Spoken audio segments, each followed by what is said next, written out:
దేవునికి స్తోత్రములు. ప్రభు పేరిట ఈ కార్యక్రమం వీక్షిస్తున్న ప్రియ దేవుని జనాంగమా, జ్ఞానాభిలాషులారా, మీ అందరికీ నా హృదయపూర్వక శుభవందనాలు తెలియపరచుకుంటున్నా. ఈరోజు 199వ ఎపిసోడ్కి వచ్చాం. సబ్జెక్ట్ నా దర్శనాలు. అందులో ఇంపార్టెంట్ దర్శనం.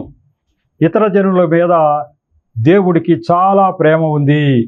వారి గురించి చాలా ఆవేదన పడుతున్నాడు. వారు ఆయన మార్గంలోకి వచ్చిన తర్వాత ఆయన చాలా సంతోషపడుతున్నాడు. ఒక తల్లికి మించిన ప్రేమ ఆయన కనపరిచాడు.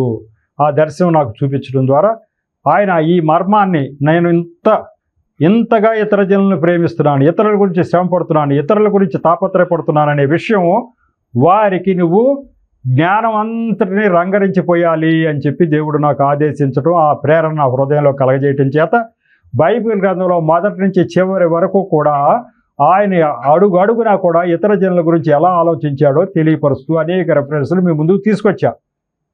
పాత నిబంధనలో చివరిగా మలకి గ్రంథం దాకా వచ్చాం.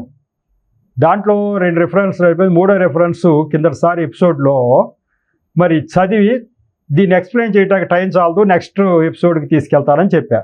ఇప్పుడు ఆ యొక్క రెఫరెన్స్, ఆ వచనం చదివి అది మీకు ఎక్స్ప్లెయిన్ చేస్తే మరి ఈ మలాకి గ్రంథం ఇక్కడతో అయిపోతే పాత నిబంధన అవుతుంది, కొత్త నిబంధనకి స్టార్ట్ అవుతుంది. మొత్తం మీద ఇది సబ్జెక్ట్ మట్టికి అవ్వదు. ఎప్పుడు దాకా ఈ బైబిల్ ఈ చివరి నుంచి ఆ చివరి దాకా కూడా ఆయన పడే తాపత్రయం మీకు చెప్పేదాకా ఈ అవ్వదు ఈ దర్శనం.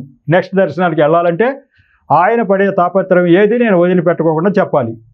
ఎక్కడ ఏ రకంగా తాపత్రయపడ్డాడు ఆయన, ఏ రకంగా ఇతర జనులను రక్షించాలి, ఇతర జనులను పరలోకం తీసుకెళ్లాలని ఆలోచించాడు అనే విషయాలు మొత్తం మీ ముందుకు నేను తీసుకెళ్తాను.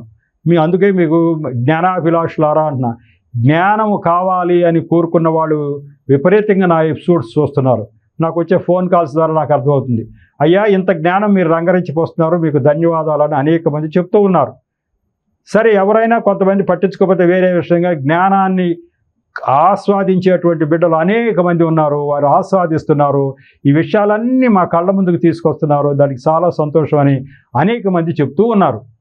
కాబట్టి ఈ విషయాలన్నీ మరి నేను దేవుడిచ్చినట్టు ఆజ్ఞ కాబట్టి నేను మీ ముందుకు తీసుకొస్తా, దాన్ని సద్వినియోగం చేసుకోండి. మరి ఈ ఎపిసోడ్లో ఈ మలాకి గ్రంథం 3వ అధ్యాయం 10 నుంచి 12 ఒక్కసారి చదివేసి మీకు ఎక్స్ప్లెయిన్ చేస్తా. నా మందిరంలో ఆహారం ఉండునట్లు 10వ భాగమంతయు మీరు నా మందిరపు నిధిలోనికి తీసుకొని రండి.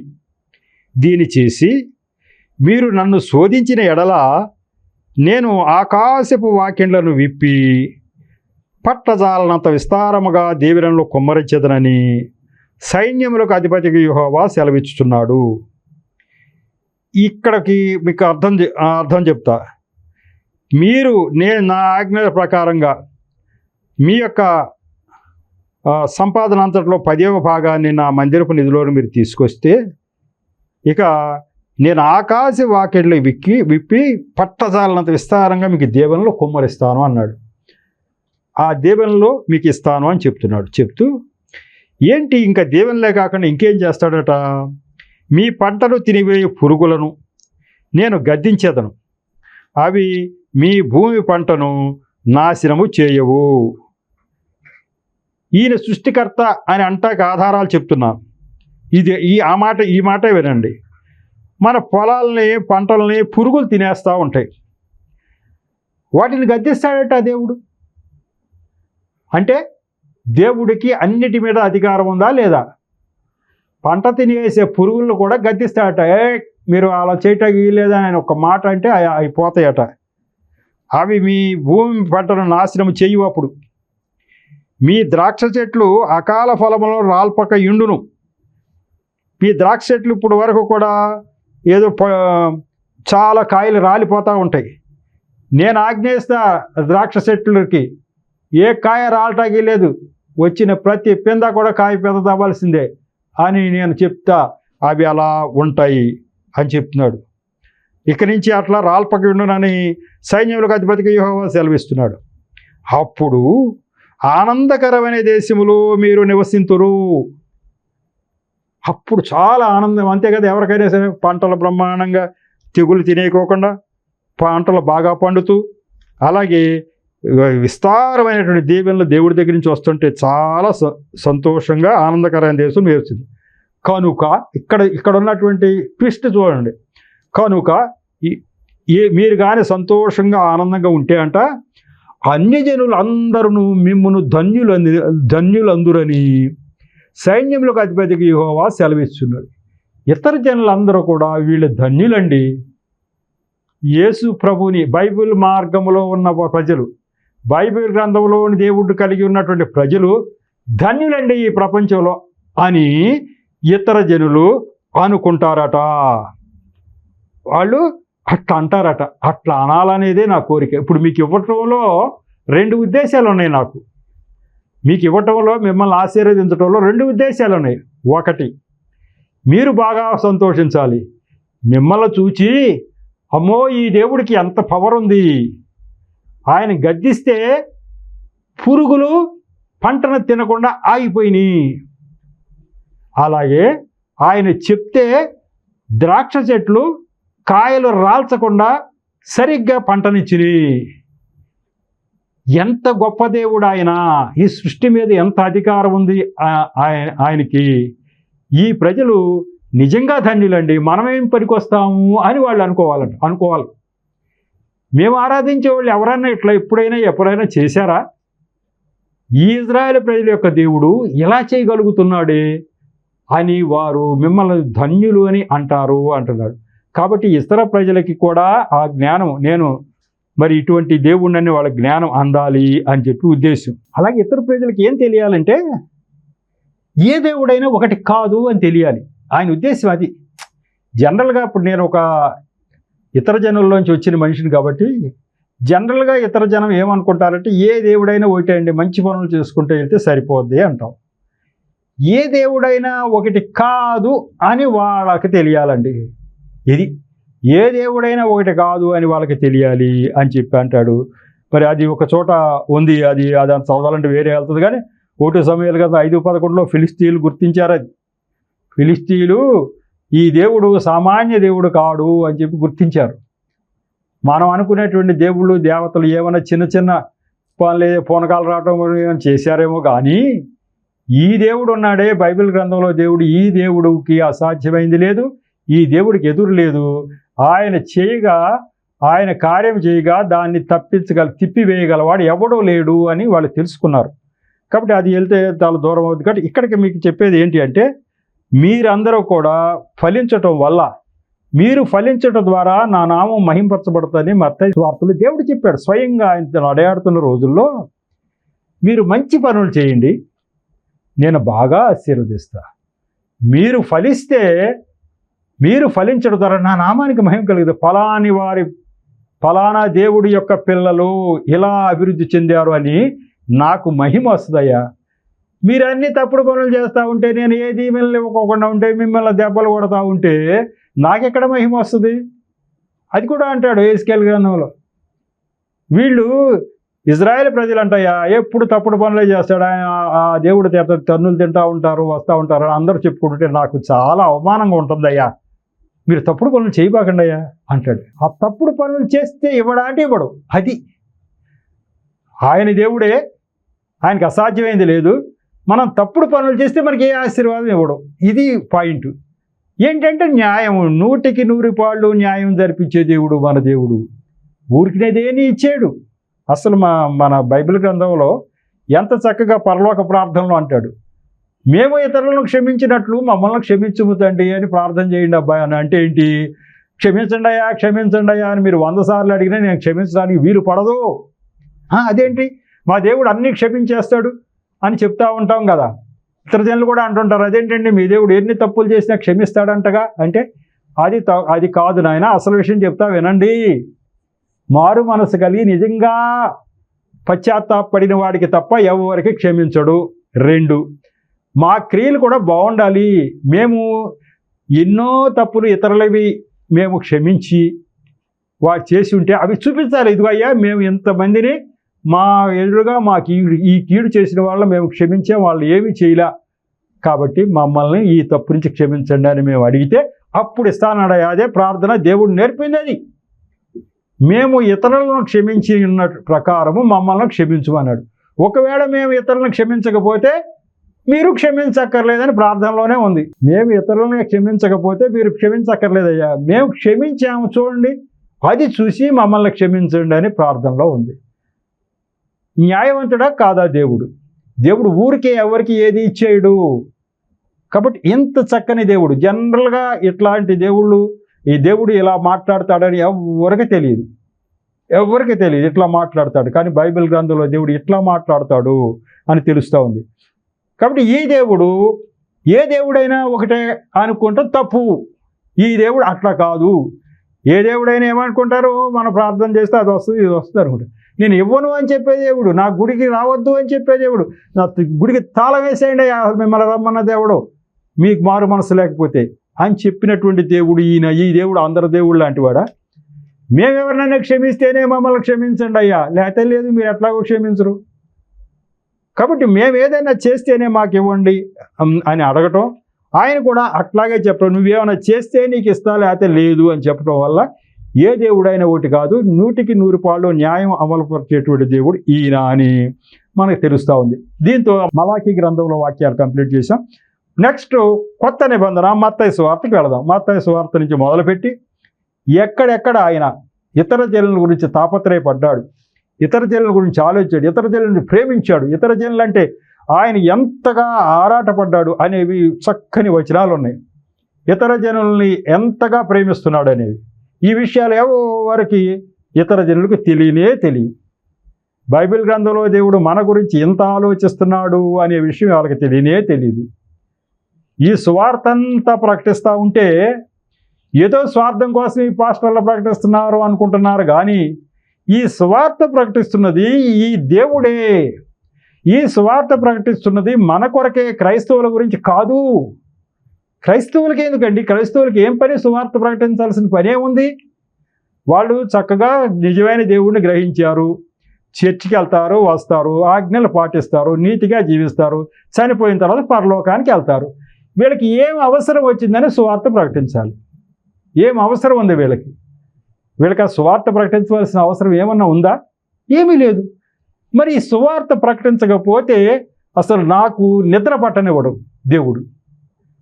అంత అవసరం ఏంటి? లేకపోతే నేను ఎందుకు సువార్త? నాకు 74వ సంవత్సరం ఇప్పుడు నిర్విరామంగా సువార్త ప్రకటిస్తున్నా, ప్రకటించకపోతే నిద్ర పట్టనివ్వట్లా. ఇన్ని కోట్ల మంది ఆత్మలు నశించిపోతూ ఉంటే నీకు ఎలా నిద్ర పడుతుంది అని నన్ను స్వరం ద్వారా గద్దించాడు ఒకరోజు. అదేంటండి బాబు, వాడెవడో నశించిపోతే నేనేం చేయాలి అంటావేమో, వాళ్ళు నా పిల్లలు అని వాళ్ళ గురించి నన్ను గద్దిస్తున్నాడే. వాళ్ళ గురించి వాళ్ళు అసలు ఆరాధించిన వాళ్ళ పట్టుకుని వేలాడుతున్నాడేంటి ఈయన? కాబట్టి సువార్త ప్రకటిస్తున్నది దేవుడు కానీ మనుషులు కాదు. చాలామంది భ్రమపడేదంటే వీళ్ళ స్వలాభం కోసం ఏదో సువార్త ప్రకటిస్తారు అనుకుంటున్నారు. అది చాలా తప్పు. స్వలాభం ఏంటండి? ఎవరి జీవితమైనా ఏదైనా ఉద్యోగం ఏదైనా పని చేసుకుంటే గెలవదా? రోడ్డు మీద కొబ్బరి బండాలు కొట్టుకుని బతికితే వాళ్ళకి ఆ రోజుకి ఆదాయం సరిపోదా? ఏదో ఒక పని చేసుకుంటే గెట్టదా? ఈ యొక్క సువార్త ప్రకటించి ఆ చర్చిలో నలుగురు వచ్చి ఆ నలుగురు కానుకలతోటే బతకాల్సినంత అవసరం ఆయనకి ఏంటి? ఇంకో పని చేసుకు బతకలేడా? కానీ దేవుడు ఏమంటాడు, నువ్వు అసలు ఉన్న పనే వదిలేవయ్యా, ఉద్యోగాలు వదిలించాడు. నాకు తెలిసి ₹1,00,000 జీతం ఉన్నటువంటి ఒక ఆయన నువ్వు ఉద్యోగం వదిలేసి నా సేవ చేయమంటే ఆయన వచ్చాడు. ఆయన సాక్ష్యం నాకు చెప్పాడు క్లియర్గా. దేవుడు ఎలా చెప్పాడు? ఏంటి అంత అవసరం? ఇప్పుడు మరి ఎట్లా బతుకుతున్నారా? మరి ₹1,00,000 ఎక్కడ వస్తుందండి? మా జీవితానికి బొటాబొట్టిగా మేము బతకటానికి వస్తుంది కానుకలు, అంతే. ₹1,00,000 ఎక్కడ? బొటాబొట్టిగా బతకటానికి ఎక్కడ? ₹1,00,000 వదిలేసి నువ్వు నా పరిచర్య చేయమన్నాడు, చేస్తున్నా అన్నాడు. దేవుడు మాట మనం కాదంటావా? ఎవడైనా తిరస్కరిస్తాడా? ఎందుకు ఆయన ₹1,00,000 ఉద్యోగం వదిలించాడు? ఎందుకు పరిచర్య చేయించాడు దేవుడు? అంటే ఇతర జనులు అంటే ప్రేమ ఉండబట్టుగా ఆయన స్వార్థ ప్రకటించడం వల్ల క్రైస్తవులకైనా ఒరిగేది ఉందా? ఆయనకేమైనా ఒరిగేది ఉందా? ఏమీ లేదు. ఎవరికి ఒరుగుతుంది? ఇతర జనులకు ఒరుగుతుంది. కాబట్టి ఇతర జనుల గురించి తాపత్రయపడుతున్నాడని అనేక రెఫరెన్సులు, అనేక సాక్ష్యాలు ఉన్నాయి. అనేక సాక్ష్యాలు. జీవితాలు త్యాగం చేయించాడు దేవుడు. లోక కళ్యాణార్థం నీ జీవితం త్యాగం చేసేవా? అటువంటి జీవితాలు అనేక మంది జీవితాలు నా దగ్గర ఉన్నాయి. లోక కళ్యాణార్థం నీ జీవితం త్యాగం చేసేయి. లోక కళ్యాణం అంటే ఇతర జనుల నిమిత్తం, ఇతర జనులకు సువార్త అందించే పరిస్థితుల్లో త్యాగం చేసామంటే అటువంటి వాళ్ళని ఎన్నో ఉన్నాయి. ఆ సమయం వచ్చినప్పుడు మీకు చెప్తా అవన్నీ కూడా. మరి పదవులను వదిలేసేసి, ముఖ్యమంత్రి పరిస్థితి పదవులను కూడా వదిలేశాడు ఒక ఆయన. పండిట్ ధర్మప్రకాష్ శర్మ గారు అని. అన్నీ వదిలేసావే నువ్వు అంతే అన్నాడు. అంతే దేవుడు వదిలేశాడు. నీకున్న ఆస్తి మొత్తం బీదలు కదా దానం చేసి అన్నాడు, చేసేసాడు అంతే. ఓ రాజభోగాలతో జీవించినటువంటి ఆయన సామాన్యమైన మనిషిగా ఈరోజు జీవిస్తూ సువార్త ప్రకటిస్తూ ఉన్నాడు. ఏంటి ఆయనకు అంత అవసరం? దానివల్ల ఎంత నష్టపోయాడు? ఇదంతా ఎవరు చేస్తున్నారు? దేవుడు. కాబట్టి దేవుడు తాపత్రయపడలేదా? ఇతర జనులు కూడా నరకం నుంచి తప్పించబడి పరలోకానికి వెళ్ళాలని దేవుడు తాపత్రయపడపోతే ఈ సువార్త ఈ రకంగా ఇన్ని సాక్ష్యాలు, ఎంతమంది ఉద్యోగాలు కూడా వదిలేసి జీవితాలు త్యాగం చేసి ఈ సువార్త ప్రకటిస్తారా? ఇతర జనులకి వెలుగు మరి అందేటట్టుగా చేస్తారా? దేవుడే చేస్తున్నాడు ఇదంతా. కాబట్టి దేవుడు తాపత్రయపడుతున్నది అన్ని ఇతర జనుల గురించి ఎక్కువ తక్కువ అంటే ఎక్కువే. క్రైస్తవుల మీద కంటే ఇతర జనుల గురించి ఎక్కువ. ఈ సువార్త అంతా ఇతర జనుల కొరకే కదా. మరి క్రైస్తవులను నష్టపెట్టైనా కూడా ఆ సువార్త ప్రకటింపజేస్తూ ఉన్నాడు. ఈ విషయము ఇతర జనులకి బాగా తెలుసా? తెలీదు. ఇది మనం ఎవరైనా చెప్పామని చెప్తే మట్టుకు వాళ్ళు వింటారా అన్నారు. ఇదిగో నేను చెప్తున్నా, మీరు వింటున్నారు కదా, వింటే వింటారు, లేకపోతే నువ్వు చెప్పు అన్నాడు దేవుడు, నాకు చెప్పాడు. మీరు అనేక మందికి చెప్పడానికి ప్రయత్నం చేస్తుంది. ఆసక్తి కలిగే వాళ్ళు కొంతమంది ఉన్నారా? 100 మందిలో ఒకడైనా వినడా చెప్తే? కాబట్టి మన ప్రయత్నం మనం చేద్దాం. ఒక్కడైనా నాకు ఇంపార్టెంటే అన్నాడు అంతే. ఒక్కడైనా ఇంపార్టెంటే. ఒక్కడు నరకం నుంచి తప్పించుకున్నా నాకు ఇష్టమే. ఎట్లాగైనా సరే వాళ్ళు కొంతమందినైనా తప్పించాలి. అందరూ రాకపోయినా పర్వాలా అంటున్నాడు. కాబట్టి ఈ దేవుడు యొక్క తాపత్రయం తెలుస్తుంది. మత్తయి సువార్త 8వ అధ్యాయం 7 నుంచి 12 వరకు చదువుకుని దాని యొక్క అర్థం అంతా ధ్యానించుకుందాం. యేసు నేను వచ్చి వానికి స్వస్థపరచదనని అతనితో చెప్పగా ఆ శతాధిపతి, ప్రభువా, నీవు నా ఇంటిలోనికి వచ్చుటకు నేను పాత్రుడను కాను. నీవు మాట మాత్రము సెలవిమ్మో, అప్పుడు నా దాసుడు స్వస్థపరచబడును. నేను కూడా అధికారమునకు లోబడిన వాడను, నా చేతి క్రింద సైనికులున్నారు. నేను ఒకని పొమ్మంటే పోవును, ఒకని రమ్మంటే వచ్చును. నా దాసుని ఈ పని చేయమంటే చేయును అని ఉత్తరమిచ్చాను.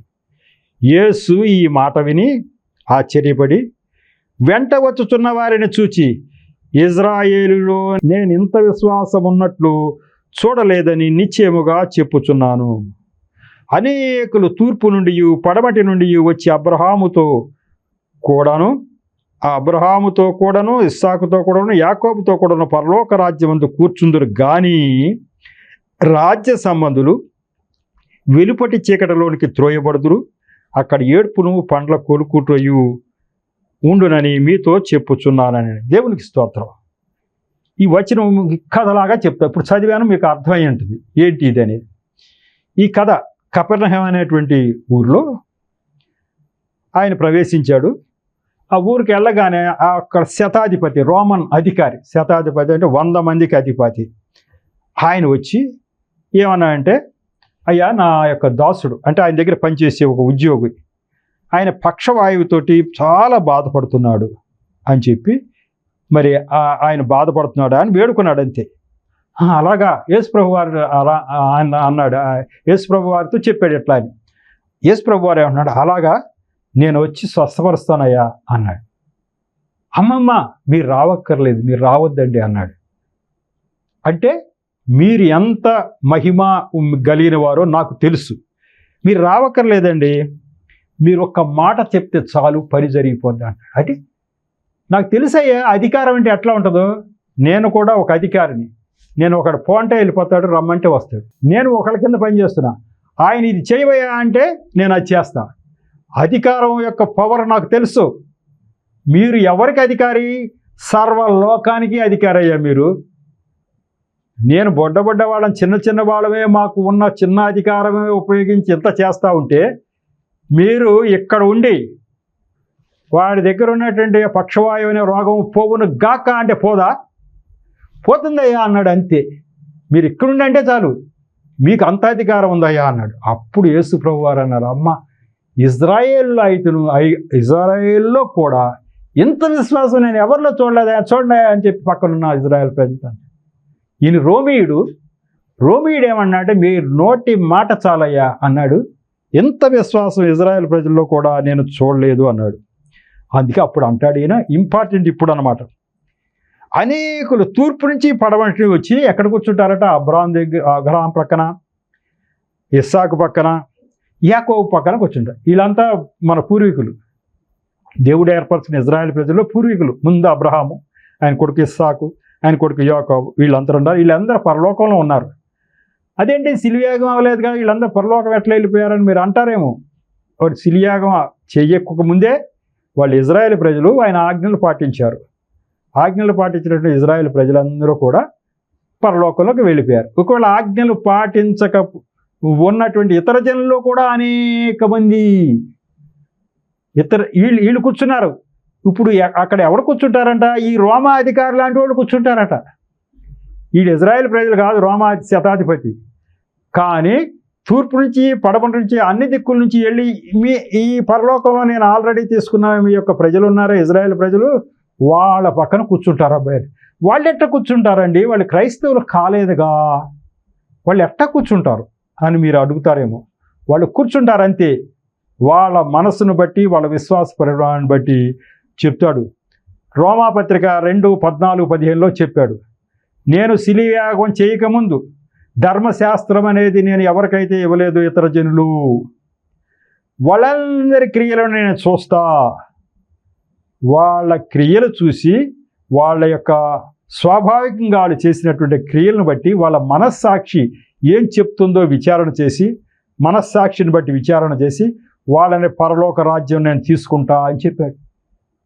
అందుకే యేసు ప్రభు వారి శిలువయాగం తర్వాత మనం క్రైస్తవులు అయిన వాళ్ళం మాత్రమే పరలోకం వెళ్తాము, మిగతా మన పూర్వీకులంతా పరలోకంలో వెళ్ళి ఉండరు అని మనం అనుకునేవాళ్ళం కదా. అది తప్పు. మన పూర్వీకులు కూడా అనేక మంది యేసు ప్రభు ఎవరో తెలియక, బైబిల్ గ్రంథంలో దేవుడు ఎవరో తెలియక, ఆజ్ఞలు అనేవి ఏంటో తెలియక జీవించినప్పటికీ వారు స్వాభావికంగా మంచి క్రియలు చేస్తూ వాళ్ళ మనస్సాక్షి అందరికి పెట్టింది దేవుడే. మనస్సాక్షి ఎవరికైనా సరే తప్పు చేస్తున్నామని గద్దిస్తుంది. అది ఎవరికైనా సరే, ఇజ్రాయెల్ ప్రజలకి, క్రైస్తవుడికైనా, ఇతరులకైనా గద్దిస్తుంది మనస్సాక్షి. దాన్ని లెక్క చేయకోకుండా తప్పులు చేసేవాళ్ళు.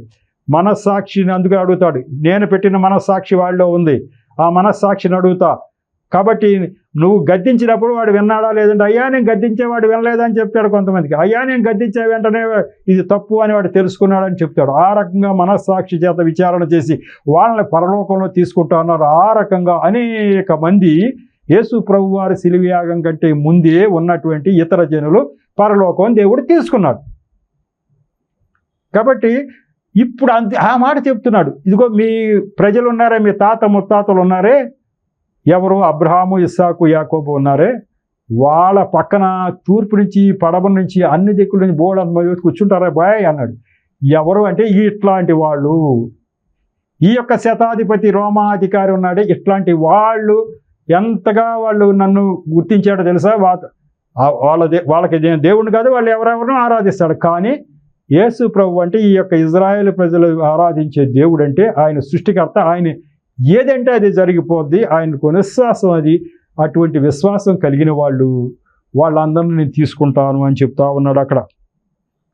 అయితే రాజ్య సంబంధులు ఉన్నారే, మీరు రాజ్య సంబంధులు అంటే మరి స్వాస్థ్యం, నా స్వాస్థ్యమైనటువంటి ఇజ్రాయేల్ ప్రజలు ఉన్నారే, మీరు ఏమవుతారంట? వాళ్ళు రాజ్య సంబంధులు వెలుపటి చీకటిలోనికి త్రోయబడుదురు, అక్కడ ఏడుపును పండ్లు కొరుకుటయు ఉండునని మీతో చెప్పుచున్నాను. మీరు నరకంలో తోసివేయబడతారు అబ్బాయి, అక్కడ ఏడుపు పళ్ళు కొరుకుడు. అదేంటి అంటే మారు మనసులే నీకు, నా స్వాస్థ్యమే. అదేంటయ్యా మీ ప్రజలం కదా, పోని చూసి చూడనట్టు పోవచ్చు, కానీ నేను పోను. న్యాయమే, నువ్వు నా ప్రజలు అయినప్పటికీ కూడా. కాబట్టి మీరు అనేక మంది నరకానికి వెళ్తారు, వాళ్ళు వచ్చి పరలోకంలో కూర్చుంటారు అన్నాడు. మరి ఇతర జనులు అంటే ఆయనకి ప్రేమ ఉందా లేదా? దీని ద్వారా ఇతర జనులు ఎంత మెచ్చుకుంటూ ఎంత మురిసిపోతున్నాడు ఈ శతాధిపతి అన్న మాటకు చూసి. ఆ తర్వాత అన్నీ అన్నాడు అనుకో, అతను అన్నగానే ఆ పక్షవాయువు పోవును కాక అని ఇక్కడి నుంచి మాట అన్నాడు. అక్కడ వెళ్ళేటప్పుడు పక్షవాయువు సరి అయిపోయి వాడు బాగా అయిపోయి కూర్చున్నాడు అంతే, మాట అంటేనే. కానీ అది ముందు గుర్తించింది ఎవరు? ఈయన చుట్టూ ఉన్న వాళ్ళు ఎవరైనా గుర్తించారా? ఇజ్రాయెల్ ప్రజలు, అయ్యా మీరు అక్కడ దాకా వెళ్తుంది, మీరు వస్తానంటున్నారేంటి, మీరు వెళ్ళాల్సినంత అవసరం ఏముంటుంది, ఒక మాట అనండి అయ్యా అన్నారా ఎవరన్నా? ఏం లేదు. ఏమో ఈయన వెళ్ళాలి కావాలి, వెళ్ళి ప్రార్థన చేస్తేనే అవుతుంది కావాలి అనుకుంటున్నారు వీళ్ళు. ఆయన ఏమన్నాడు, మీరు రావటం ఏంటయ్యా, మీరు సృష్టికర్త, మీ పవర్ ఏంటో మాకు తెలుసు, మీరు అనండి అంతే, మీ అధికారం ఏంటో మాకు తెలుసు, అది జరిగిపోద్ది అన్నాడు ఆయన. ఆ విశ్వాస పరిమాణాన్ని బట్టి ఆయన మెచ్చుకున్నాడు. అదే సందర్భంలో చెప్పాడు, అబ్బాయి ఇటువంటి వాళ్ళు అనేక మంది ఇప్పటికే మరి వాళ్ళు పరలోకాన్ని నేను నిర్ణయించి ఉంచాను అని చెప్పేశాడు ఇతర జనుల్లో. మరి ఇతర జనుల మీద ఆయనకు ప్రేమ ఎక్కడైనా తగ్గిందా? ఏమైనా పక్షపాతం ఉందా? లేదు. ఈ వచనాల యొక్క వరవడిలో ఆ యొక్క ఇతర జనులను ఆయన మెచ్చుకుంటున్నాడు. మంచిగా ఉన్న వాళ్ళని, వాళ్ళకి అన్యాయం జరగనివ్వటల్లా, నరకానికి తోసేట్లా, ఎంత మంచివాడినైనా ఆ క్రియలన్నీ కూడా మరి మురికి గుడ్డల్లాగా అయిపోతాయి మనం అనుకుంటూ ఉంటాం. మన క్రియలన్నీ కూడా మురికి గుడ్డల్లాగా అయిపోతాయి మరి అనుకుంటూ ఉంటాం కదా. అయితే మురికి గుడ్డల్లాగా అయిపోవటం అంటే పరలోకానికి వెళ్ళేంత భాగ్యం కలగజేయవు, కానీ ఆ క్రియలు ఇండైరెక్ట్గా ఎన్నో ఫలితాలు తీసుకొస్తూ ఉంటాయి క్రియలు. ఇప్పుడు యేసు ప్రభు వారు ఈ లోకానికి వచ్చి శిలువయాగం చేసిన తర్వాత, ఇంత సువార్త ప్రకటిస్తున్న తర్వాత ఆయన అంగీకరించకుండా ఎవ్వరూ కూడా పరలోకానికి వచ్చే ప్రశ్నే లేదు. ఇప్పుడు చెప్పాము రోమాపత్రిక 2వ అధ్యాయం 14-15 మనస్సాక్షి ప్రకారం తీర్పు తెచ్చి ఇతర జనులు కూడా పరలోకంలోకి వెళ్తారన్నారే, అది ఎప్పుడు? యేసు ప్రభు వారు ఈ లోకానికి రాకముందు, ఆయన శిలువయాగం చేయకముందు. ఆ ధర్మశాస్త్రం అనేది వాళ్ళకి తెలియకుండా ఉన్న రోజుల్లో వాళ్ళు చేసిన తప్పు అయినా కూడా రైట్ అయినా కూడా అది చూసి మనస్సాక్షి ప్రకారం పరలోకం తీసుకునేది అది ముందు. ఆ తర్వాత మటుకు నా ద్వారానే తప్ప ఎవరు పరలోకానికి రావడానికి వచ్చే అవకాశం లేదు అని యేసు ప్రభు వారే చెప్పారు. నేనే మార్గము, నేనే జీవము, నేనే సత్యం, నా ద్వారా తప్ప ఎవరు పరలోకానికి వచ్చేది లేదు. తండ్రి యొక్క నిర్ణయం, తండ్రి యొక్క ఆజ్ఞ అంతే. ఎంత త్యాగం అయిన తర్వాత ఈ రోజు నుంచి ఇది అన్నాడు. కాబట్టి ఇప్పుడు ఎవరైనా కూడా ఆయన అంగీకరించకపోతే వచ్చే అవకాశం లేదు. పూర్వకాల పరిస్థితి అది. ఈ యొక్క వచనాల ద్వారా ఇతర ప్రజల్ని ఆయన ఎంత ప్రేమిస్తున్నాడు యేసు ప్రభు వారు స్వయంగా ఆయన మొన్న నరుల మధ్యలో నడయాడుతున్న రోజుల్లో జరిగిన సంఘటన, ఆయన నోటి ద్వారా వచ్చిన మాటలు ఇతర జనులకు ఇటువంటి విషయాలు వాళ్ళకి తెలియవు. కాబట్టి ఇవి మనం చెప్తే వాళ్ళు కొంతమందికైనా అర్థం చేసుకుంటారు. మరి ఇప్పుడు సమయం అవుతుంది కాబట్టి ఇక మత్తయి సువార్తలో ఇంకా వచనాలు చాలా ఉన్నాయి. ఆ వచనాలకి తర్వాత ఎపిసోడ్లోకి వెళ్తే, ఎప్పటికైతే ఈ యొక్క మాటలను దేవుడు దీవించును గాక. ఈ ఎపిసోడ్ని ముగించుకుందాం. మరి చిన్న ప్రార్థన చేసి ముగిస్తాం. కృపగల దేవా, మహాపరిశుద్ధుడా, ప్రేమగల తండ్రి, ప్రభువా మీకు వందనాలు స్తోత్రాలు చెల్లించుకుంటున్నాం. ఈరోజు ఈ 199వ ఎపిసోడ్ను కూడా తగిన నడిపింపుని మీరు దయచేశారు. నన్ను మరుగుపరిచారు. నా నోటి ద్వారా మీరు మాట్లాడారు. అంతేకాకుండా వింటున్న బిడ్డల హృదయాల్లో తండ్రి, ఇతర జనుల గురించి ప్రభువా మీరు పడే తాపత్రయం అనేది అర్థమయ్యే విధంగా ప్రభువా మీరు వారికి తగిన విధమైన జ్ఞానాన్ని బోధించారు తండ్రి. ఈ జ్ఞానం వెలుగులో ప్రభు వారి చుట్టూ మెలుగుతున్నటువంటి చీకటిలో ఉన్నటువంటి అనేక మంది బిడ్డలను వాళ్ళు వెలిగించడానికి పురికొల్పండి. అలాగే ప్రభువా మీ బిడ్డలు అని చెప్పుకుంటున్న వారు ప్రభువా ఖచ్చితంగా నరకానికి వెళ్ళవలసిన పరిస్థితి అయితే ఉంటుంది అని యేసు ప్రభు వారు ఈ వాక్యం ద్వారా చెప్పారు. ఎప్పుడు? మారు మనస్సు లేనప్పుడు. మీ బిడ్డలు అనేక మంది నరకానికి వెళతారు, అనేక మంది ఇతర జనులు వచ్చి పరలోకానికి వెళ్తారు, కానీ మీ బిడ్డలు మాత్రము మారు మనసు లేకపోతే నరకానికి వెళ్తారనేది మీరే ఖచ్చితంగా సూచించారు. కాబట్టి ప్రభువా ఈ విషయాల వెలుగులో వారి జీవితాల్లో కూడా ఎక్కడైనా లోపాలుంటే సరి చేసుకోవటానికి సహాయం చేయండి. నిరంతరం ప్రభువా మీ కాపుదలను తండ్రి మా అందరి మీద ఉంచి ఆశీర్వదించమని మా ప్రభువును రక్షకుడైన యేసు నామములో పరమ తండ్రిని ప్రార్థించి వేడుకుంటున్నా తండ్రి. ఆమేన్. మరొకసారి మీ అందరికి నా హృదయపూర్వక వందనాలు తెలుపుతున్నాను.